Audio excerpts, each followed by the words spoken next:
The night shift at Lunar Deep Space Listening Post was usually quiet. Olivia Reeves liked it that way. The soft hum of equipment and the spectacular Earthrise through the dome window made the long hours pass quickly. She sipped her coffee and watched her monitors with practiced eyes. The signal came at 2:47 a.m. Earth Standard Time. At first, it seemed like another cosmic anomaly, the kind that excited astronomers but meant little to communication specialists like Olivia. She almost flagged it for the science team's morning review. Then it repeated, and repeated again. The pattern was too precise to be natural. Olivia's fingers flew across her console. "Director Adams, I think you should see this." Within an hour, the small monitoring station buzzed with activity. Scientists crowded around Olivia's station, their faces illuminated by screen light. "It's definitely artificial," said Director Adams, a tall woman with silver-streaked hair. "And it's coming from the HD 42271 system, about 12 light-years away." Dr. Greg Porter, the station's lead linguist, shook his head in disbelief. "We've never detected signals from that system before." "What's it saying?" Olivia asked. "We need more time to analyze it fully," Porter replied. "But the basic structure suggests a distress call. There are repeated elements consistent with urgent communication protocols." For weeks, the best minds on Earth and Luna worked to decode the message. Supercomputers processed the signal day and night. Finally, in a conference room filled with government officials and scientists, Porter revealed their findings. "The message translates roughly to, 'Help us. They are coming back.' No one has answered our calls before." Porter paused, letting the words sink in. They'd been broadcasting this for nearly 100 years. The room erupted in debate. Some argued for immediate contact, others for caution. The United Nations Space Coalition convened emergency sessions. Military leaders prepared defense scenarios. Religious leaders held special services. Ordinary people looked to the stars with new questions. Meanwhile, in the Arizona desert, Frank Campbell watched the news from his private workshop. At 67, his weathered face had seen many changes in the world, but nothing like this. He ran a hand through his thinning white hair and turned to the large object taking up most of the room. "Looks like it's time," he said to his assistant, Ben. Ben nodded. The thing they had built in secret over 15 years might finally serve its purpose. The next day, Campbell requested a meeting with the UN Space Coalition. Security was tight. The coalition representatives sat around a large table, faces tense with responsibility. "Mr. Campbell," began UN Secretary Hayes, "your request mentioned a solution to our current situation. Given your past with NASA, we agree to listen, but we need more than theories right now." Campbell opened his tablet and projected images onto the wall screen. "What if I told you I've developed a working warp drive prototype, not just on paper? Built. Tested." Disbelieving murmurs filled the room. "Impossible," said Dr. Keller from the physics committee. "The energy requirements alone." "Are solved," Campbell interrupted. "My team made the breakthrough 5 years ago. We've kept it quiet until we were sure it worked."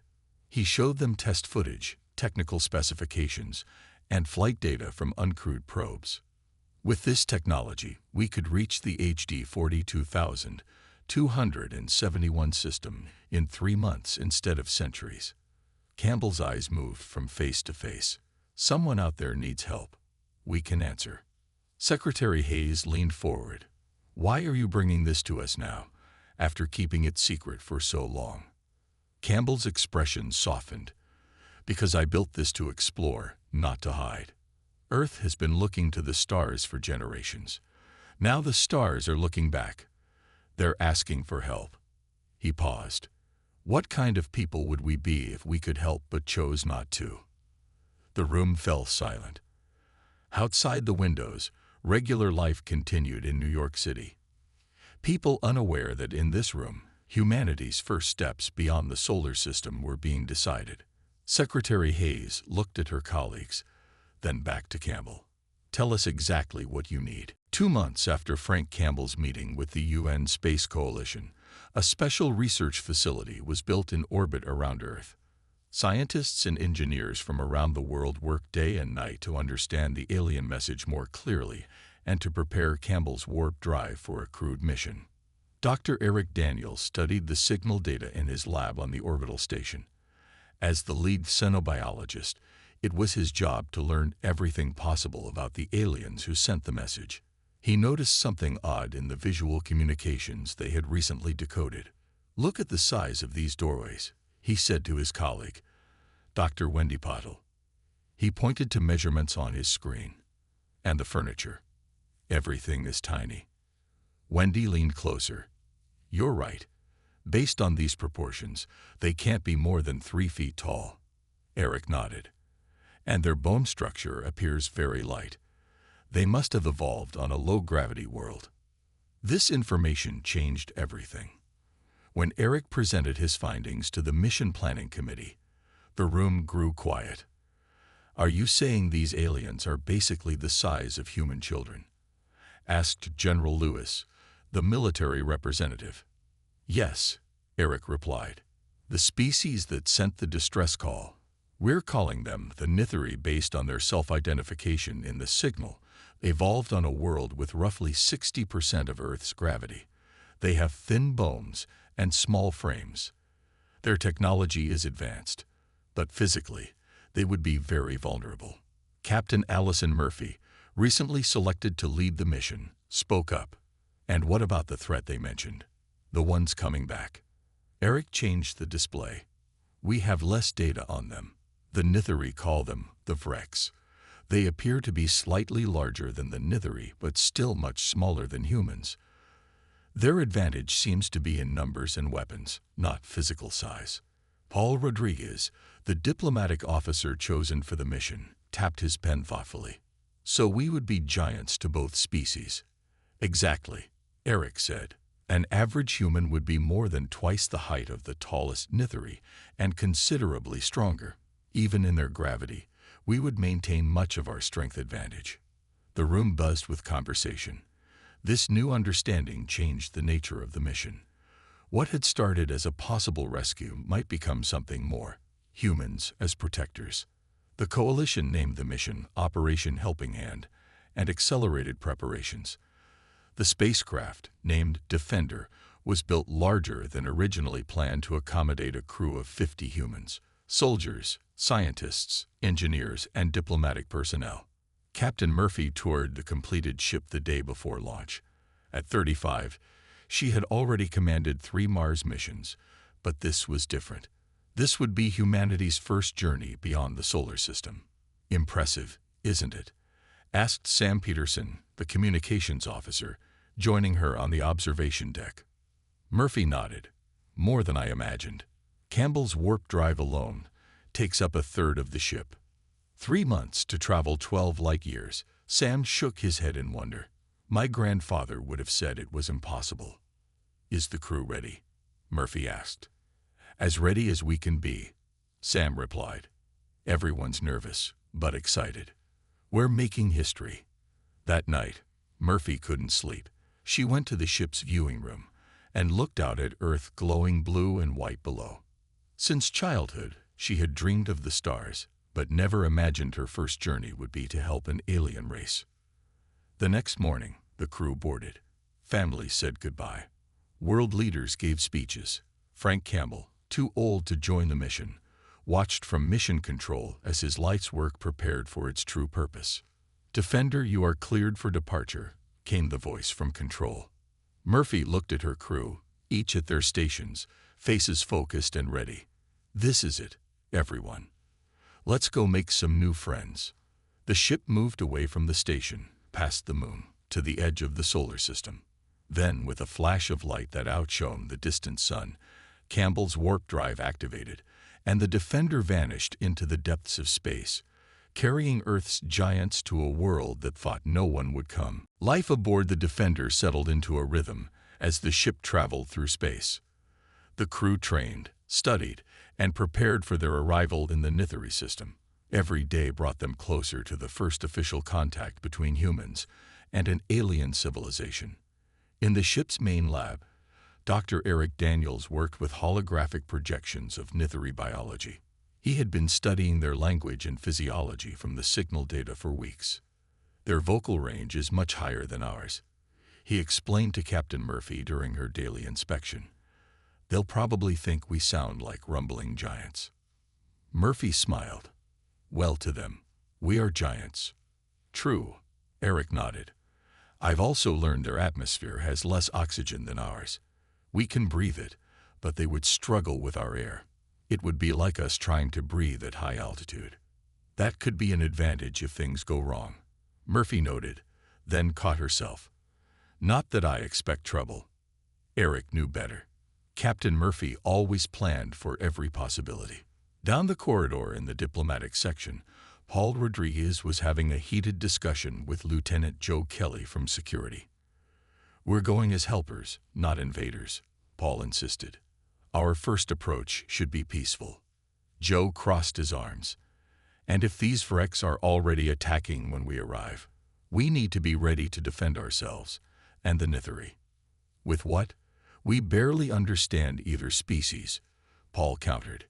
We could make things worse. Captain Murphy entered the room, ending their argument. Gentlemen, we'll be prepared for both outcomes. Rodriguez, continue developing peaceful contact protocols. Kelly, keep security drills running. I want options when we arrive. Both men nodded, but the tension remained. This divide had grown during the voyage.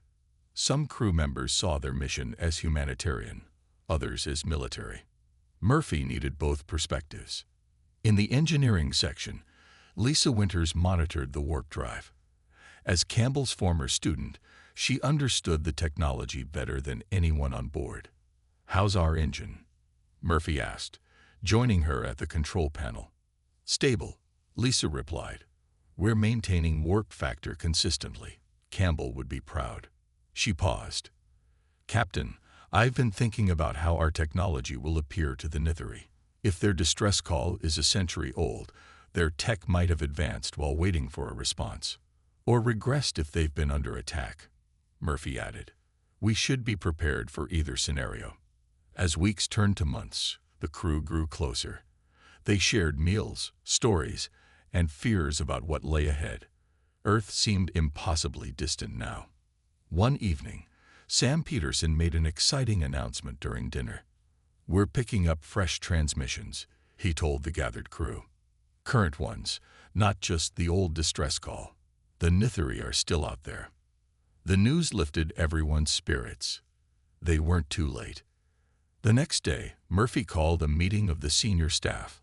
Holographic images filled the briefing room, showing the latest data from the Nithari system. We'll arrive in 2 weeks, she began. What we're seeing isn't good. There's evidence of orbital combat. The wrecks have returned as the Nithari feared. Dr. Daniels presented his analysis. Based on their transmissions, the Nithari are a peaceful species. They've advanced technologically but haven't developed military capabilities. They simply don't think that way. And the wrecks? Asked Kelly. Aggressive, organized, Sam Peterson replied. Their ships are surrounding the Nithari homeworld. This isn't their first attack on the Nithari. It seems to be a pattern repeated over generations. Murphy stood at the head of the table, looking at each team member. We're about to insert ourselves into a conflict we barely understand, involving species we've never met. Our advantages are our technology and our physical size. Our disadvantage is our complete lack of experience with either species. She paused, letting her words sink in. Whatever happens, we stick together. We represent Earth now. We help the Nithari if we can, but we also come home. Everyone clear? The crew nodded solemnly. As they returned to their stations, Murphy remained in the briefing room, studying the images of the distant conflict. In 2 weeks, everything would change.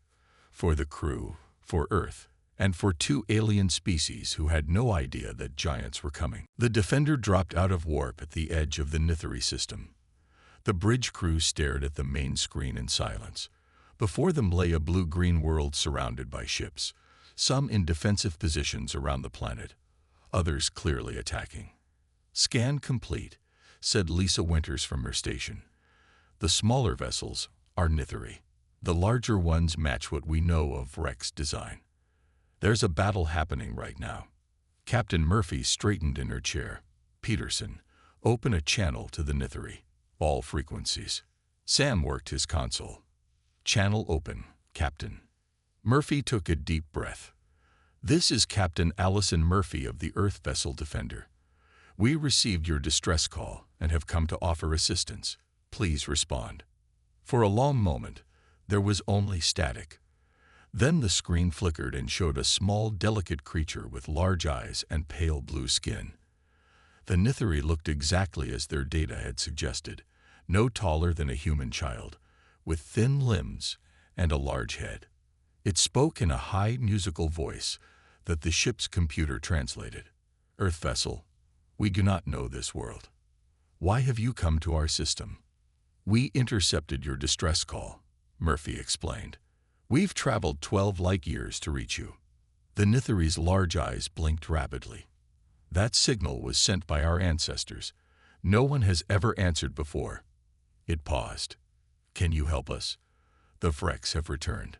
They take our resources, our technology, our people." "We want to help," Murphy said. "Request permission to enter orbit and send a delegation to your world." The screen split to show several Nithari in what appeared to be a control room. They spoke quickly among themselves. Then the first Nithari returned. "Permission granted. We will send coordinates. But please hurry. The Vrex attack grows stronger."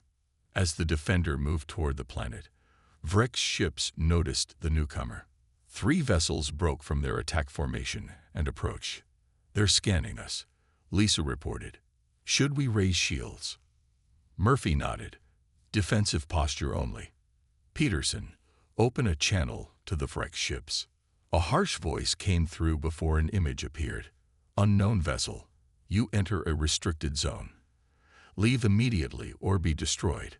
The screen showed a creature slightly larger than the Nithari, with red-brown skin and a ridge of small spines along its head. Its eyes were narrow slits, and its mouth full of small, sharp teeth. "I am Captain Murphy of Earth," she replied calmly. "We are here at the invitation of the Nithari. We request peaceful communication with your leaders." The Vrex made a sound like laughter. "Earth? Never heard of it. This is not your concern. Leave now." The screen went dark. "They've locked weapons on us," Lisa warned. Murphy's decision came quickly. "Evasive maneuvers. Get us to the Nithari coordinates." The Defender moved with surprising speed for its size, avoiding the Vrex weapons fire and continuing toward the planet. The Vrex ships pursued but couldn't match the Earth vessel's speed. Soon the Defender entered orbit around the Nithari homeworld. Below they could see cities built of gleaming white structures nestled in valleys and along coastlines. "Prepare a landing party," Murphy ordered. "Rodriguez, Daniels, Kelly, you're with me. Peterson, you have the bridge." In the shuttle bay, the team suited up in lightweight armor as a precaution. Dr. Daniels checked his atmospheric readings again. "Remember, their gravity is lighter than ours. Move carefully. And their air is breathable but thin." The shuttle launched and descended through clouds toward a large city near an ocean. As they approached the landing pad, they saw hundreds of small figures gathered to witness their arrival. "They've never seen humans before," Rodriguez reminded everyone. "Our size might frighten them. Move slowly, speak softly." The shuttle touched down, and the door opened. Captain Murphy stepped out first onto an alien world. The gathered Nithari gasped collectively and stepped back. To them, she was a giant, over twice their height and many times their mass. A single Nithari stepped forward, wearing elaborate blue robes. It raised a small hand in greeting. "I am Ambassador Kell. Welcome to Nith." The translator conveyed the words in English. "We never thought anyone would answer our call. Especially not." It hesitated, looking up at Murphy. One's like you. Murphy knelt down to be closer to the ambassador's height and offered a gentle smile. We're here to help. The Nithari capital city looked like something from a fairy tale. Buildings with curved walls and high spires connected by delicate bridges filled the valley. Everything was built to a much smaller scale than human structures. Ambassador Kell led the humans to a grand building in the city center. Captain Murphy had to duck to enter the doorway, and inside, the humans could barely stand upright. The ceilings were too low for them. We apologize for the discomfort, Kell said, noticing their hunched postures. We have never met beings of your size. It's no problem, Murphy assured him. We're just glad we found you in time. In a round meeting room, the humans sat on the floor while Nithari officials perched on small seats. The Nithari Council, 7 elders in colorful robes, studied the humans with amazement. For generations, we believed we were alone in our struggle, said the head counselor, an elderly Nithari with silver-blue skin. The Vrex return every 50 years to take what they want. Many of our people die each time. Why do they attack you? Dr. Daniels asked. Resources, technology, slaves, Kell explained. Our world is rich in rare minerals they need, and our people are skilled engineers. They force us to build weapons for them. A display in the center of the room showed the current Vrex invasion. Dozens of ships surrounded the planet. Ground forces had already landed in the southern continent. How do you defend yourselves? Lieutenant Kelly asked. The Nithari looked at each other uncomfortably. We are not warriors, Kell admitted. Our ancestors tried fighting back during the first invasions. We lost terribly. Now we hide, we run.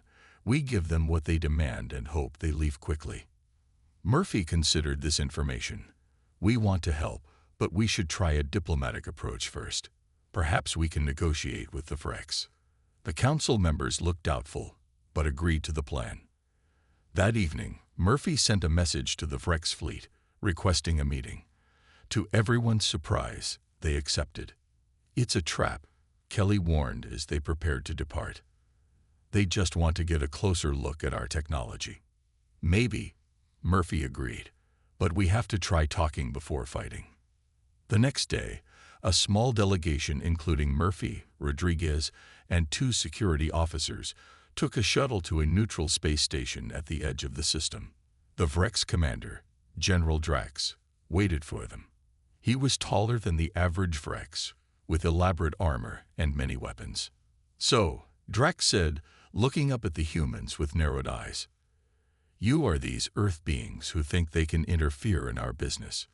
Despite being much smaller than Murphy, his tone was dismissive. He clearly didn't see the humans as a threat. We came in peace, Murphy said. The Nithari asked for help. We answered.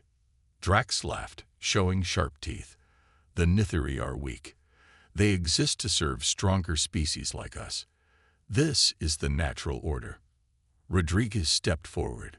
Surely we can reach an agreement. Earth could offer alternative resources. We take what we want. Drax interrupted. We don't make deals.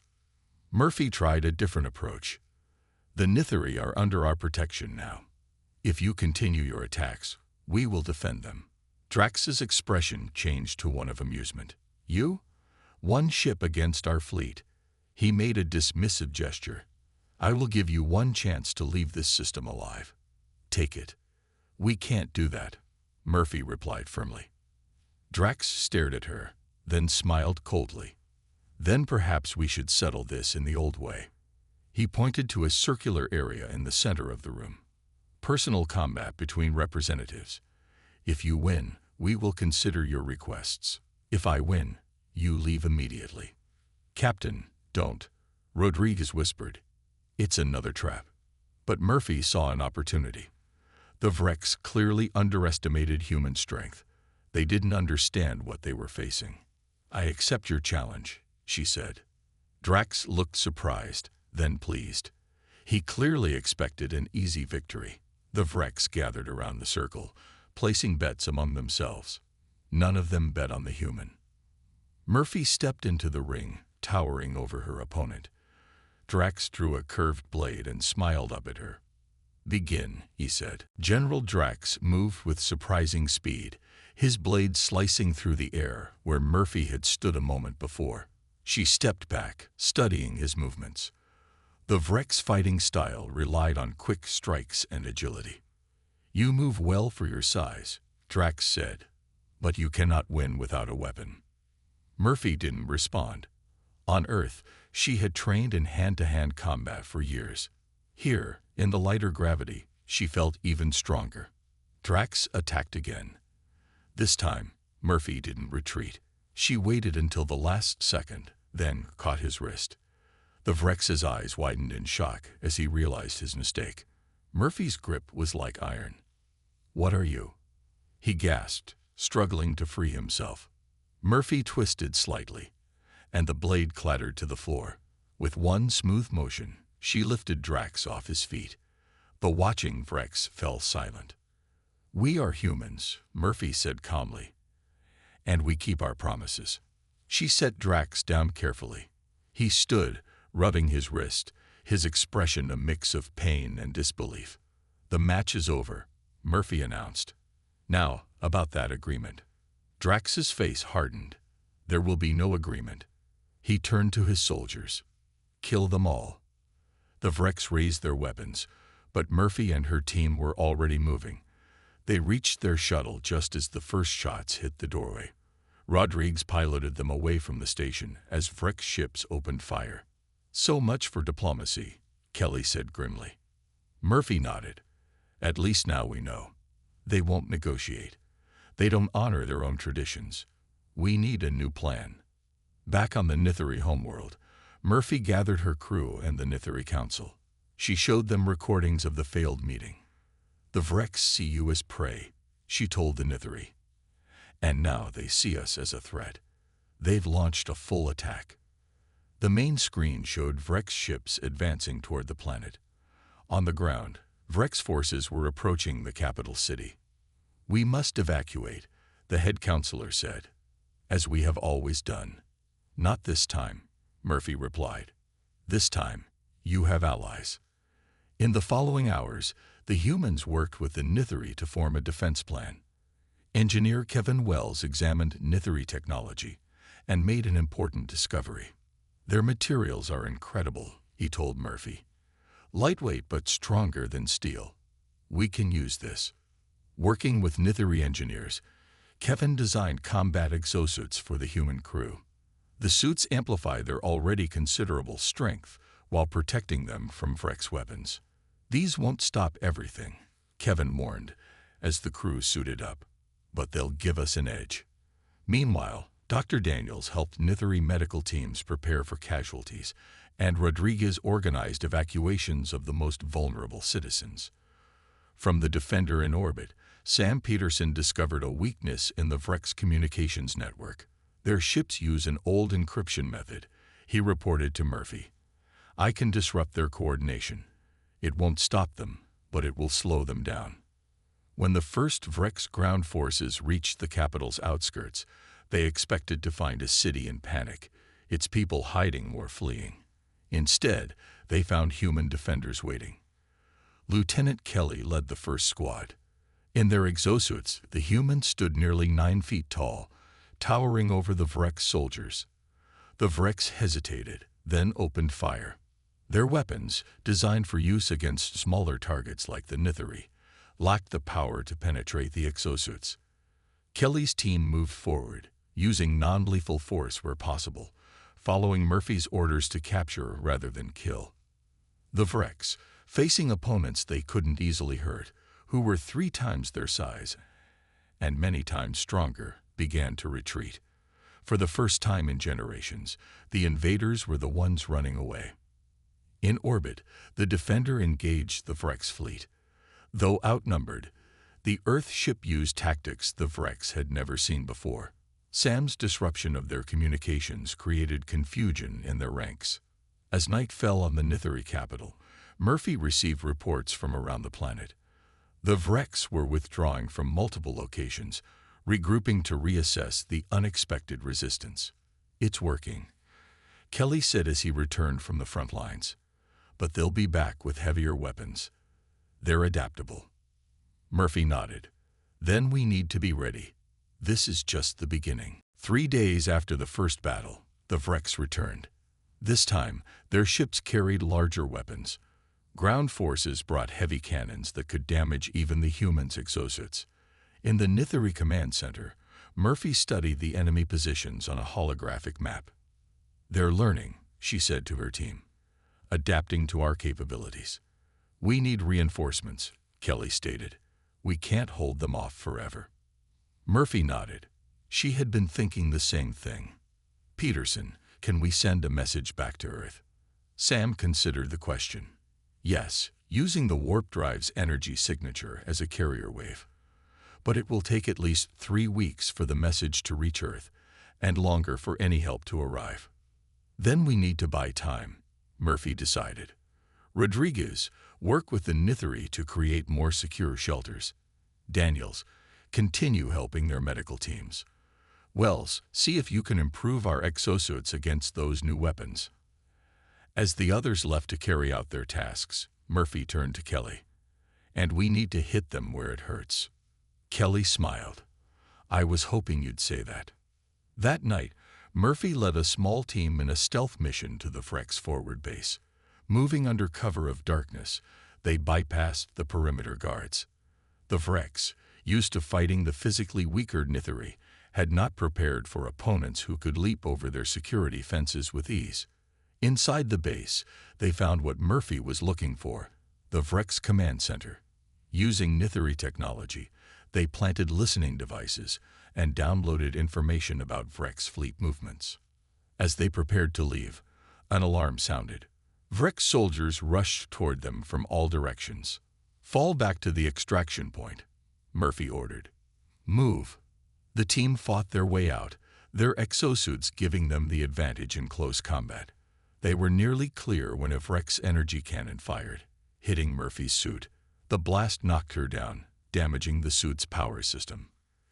"Captain," Kelly shouted, turning back for her. "Keep going," Murphy ordered, struggling to her feet. "That's an order." But Kelly refused to leave. He reached Murphy just as Vrex soldiers surrounded them. Fighting back to back, they held off the attackers, but more kept coming. Then, unexpectedly, Nithari ships appeared overhead. Small fast vessels that dropped down between the humans and the Vrex. The pilot of the lead ship was Ambassador Kell himself. "Get in," he called through the open hatch. Kelly helped Murphy aboard, and the ships took off, evading Vrex fire as they raced back to the capital. In the Nithari Medical Center, Dr. Daniels examined Murphy's injuries. "You have 3 broken ribs and a concussion," he told her. "No fighting for at least a week." Murphy grimaced. "We might not have a week." Ambassador Kell entered the room, accompanied by 2 Nithari wearing what looked like modified versions of the human exosuits, but sized for their smaller frames. "What's this?" Murphy asked, surprised. "We have been watching you fight for us," Kell explained. "We want to learn. For too long, we have hidden and run from the Vrex. It is time we stand with you." Back in the command center, Wells examined the data from the Vrex base. His expression grew serious. "They're planning something big," he told Peterson. "These readings show they're gathering their fleet for a massive strike, and they're targeting the main water purification plant first. If they destroy that," Peterson began. "The Nithari lose their clean water supply," Wells finished. "Millions could die." Peterson immediately sent the warning to Murphy, who was still in the medical center. Despite her injuries, she called an emergency meeting. "We need to stop that attack," she said. "The Vrex know they can't beat us in a fair fight, so they're going after civilians.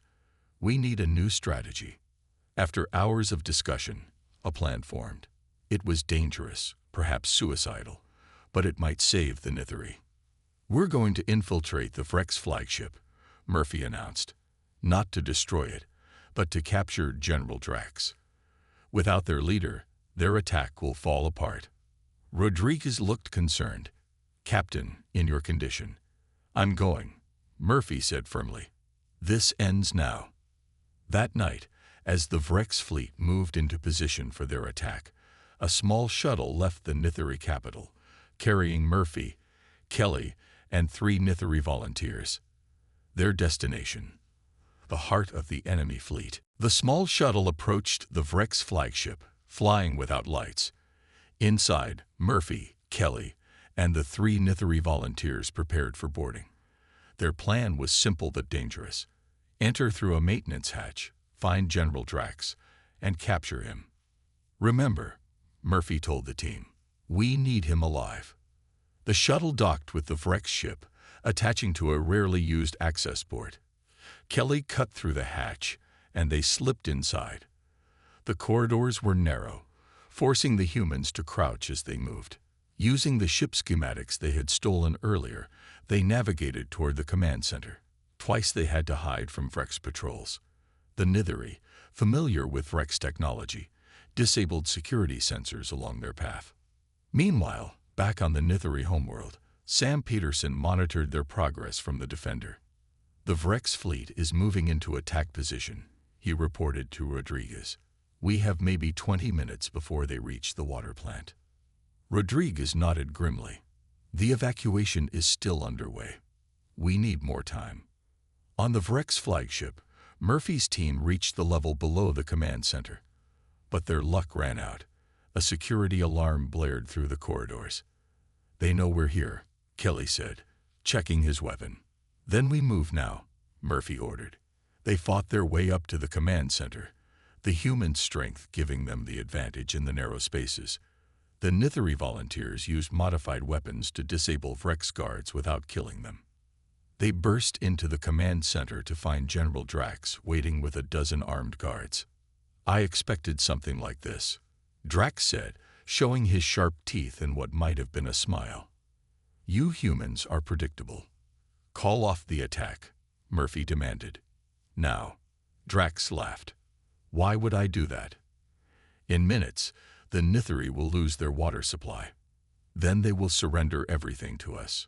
One of the Nithari volunteers stepped forward. My people will never surrender to you again. Drax stared at the small alien, surprised by its defiance. In that moment of distraction, Murphy and Kelly moved. With speed that shocked the Vrex, they disarmed most of the guards before they could fire. Murphy reached Drax and lifted him by his armor. Order your fleet to stand down. Drax struggled uselessly in her grip. Kill me if you want. My second-in-command will complete the mission. Murphy looked at one of the Nithari, who had accessed the command console. Can you broadcast to all Vrex ships? The Nithari nodded and worked quickly. Ready. Murphy held Drax in front of the communication device. Attention all Vrex vessels. This is Captain Murphy of Earth. Your general is our prisoner. Stand down or face the consequences. She nodded to Kelly, who opened a channel to the Defender. Peterson, now. Outside, the Defender moved into view of the Vrex fleet. Behind it appeared 3 more ships, Earth vessels that had arrived just hours earlier, responding to the message Murphy had sent weeks before. This is Commander Bill Foster of the Earth Defense Fleet. Came a new voice over all channels. All Vrex ships are ordered to power down weapons and withdraw from Nithari space immediately. On the flagship, Drax watched in disbelief as Earth ships, larger than any in his fleet, surrounded his forces. How many of you are there? He asked Murphy. Enough, she answered simply. And more coming. 2 weeks later, representatives from Earth, Nith, and the Vrex Confederation signed a treaty. The Vrex agreed to leave Nithari space and pay compensation for damages. Earth would establish a permanent defense outpost in the system. In the Grand Hall of the Nithari capital, Ambassador Kell presented Captain Murphy with a special gift, a star map showing dozens of systems where other peaceful species might need protection from aggressors. You have changed everything for us, Kell said. For generations, we believed no one would ever come to help us. Murphy looked at the star map, then at her crew. Many wore bandages from the battles, but all stood proud. This is just the beginning, she said. Earth has found its place in the stars. That evening, Murphy received a message from Earth. Thousands of volunteers were already signing up for the next missions to other threatened worlds. The message ended with words that brought tears to her eyes. They thought no one would come until Earth's giants took flight. And now, we will never stop coming to help those in need.